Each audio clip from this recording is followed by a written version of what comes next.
Hello friends, আসসালামু আলাইকুম। Welcome back to my channel Lima's recipe. আজ আমার রেসিপিতে রয়েছে আপনাদের জন্য ঝটপট নাড়ুর রেসিপি। মাত্র 3টি উপকরণে খুব সহজেই কিভাবে নাড়ু তৈরি করা যায় সেটা আপনাদের সাথে শেয়ার করব।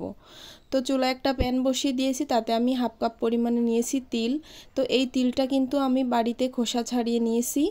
তো কিভাবে খোসা ছাড়ালাম সেটা ভিডিওর ভিতরে বলবো। তো এই জন্য কিন্তু ভালো একটা সাদা হয় নাই, কিছুটা থেকে গেছে।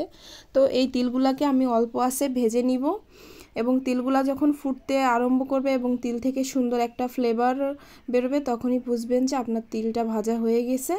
তো দেখুন আমার তিলটা ভাজা হয়ে গেছে। এ পর্যায়ে আমি তিলটাকে চুলা থেকে নামিয়ে একটা প্লেটে নিয়ে নিলাম এবং আপনাদেরকে দেখিয়ে দিচ্ছি। তিলটা কিন্তু একেবারে কালো করা যাবে না। তো দেখুন, এরপরে আমি আরেকটা প্যান নিয়ে নিয়েছি। এটাই নিয়ে নিয়েছি আমি 2 বাটি পরিমাণে কোরানো নারকেল, আর এখানে দিয়ে দিব তার ভিতরে 1 কাপ পরিমাণে চিনি, আর দিব এখানে 1 কাপ পরিমাণে লিকুইড গুড়। তো আপনাদের কাছে যদি গুড় না থাকে শুধু চিনি দিয়েও তৈরি করতে পারেন, কিন্তু আমার কাছে গুড় চিনির মিশ্রণে নাড়ু তৈরি করলে সেটা খেতে অনেক বেশি ভালো লাগে। এই জন্য আমি দুইটাই মিক্সড করে দিলাম। তো সেটা আপনাদের যার যার পছন্দ অনুযায়ী দিতে পারবেন, কোনো ব্যাপার না। তো এই পর্যায়ে আমি এই 3টা উপকরণকে একেবারে ভালো করে শক্ত হাতে মথে নিব, যাতে সমস্ত উপকরণগুলো একসাথে ভালো করে মেল্ট হয়ে যায়। তাহলে কিন্তু নাড়ু তৈরি করতে অনেক বেশি সুবিধা হবে। তো এই জন্য দেখুন আমি এইভাবে চটকে চটকে মেল্ট করে নিব, যাতে এগুলো আগে থেকেই মেল্ট হয়ে থাকে। তো এরপরে এ পর্যায়ে দেখুন আমার কিন্তু সুন্দরভাবে এটাকে মেল্ট করা হয়ে গেছে। তো এরকমভাবে মেল্ট করে নিলে কিন্তু নাড়ু তৈরি করতে অনেক বেশি সুবিধা হয়। তো এ পর্যায়ে আমি চলে যাব চুলায় প্যানটা বসিয়ে দিয়েছি এবং চুলাটা জ্বালিয়ে দিয়েছি।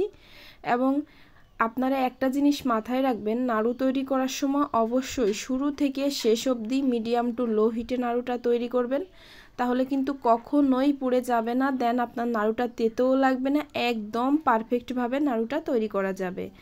তো দেখুন আমি আপনাদের সাথে কথা বলতে বলতে নাড়ুটাকে নাড়াচাড়া করতে করতে প্রায় নাড়ুর ভিতরে যে নাড়ুর মিশ্রণের যে পানিটা ছিল সেটা কিন্তু মোটামুটি শুকিয়ে আসছে। তো দেখতেই পাচ্ছেন। তো এইভাবে যখন শুকিয়ে আসবে তখনই এর ভিতরে আমি যে আসল উপকরণটা রেখেছি, যার জন্য এই নাড়ুটা আরও বেশি টেস্টি হবে, সেই তিল ভাজাটা দিয়ে দিলাম।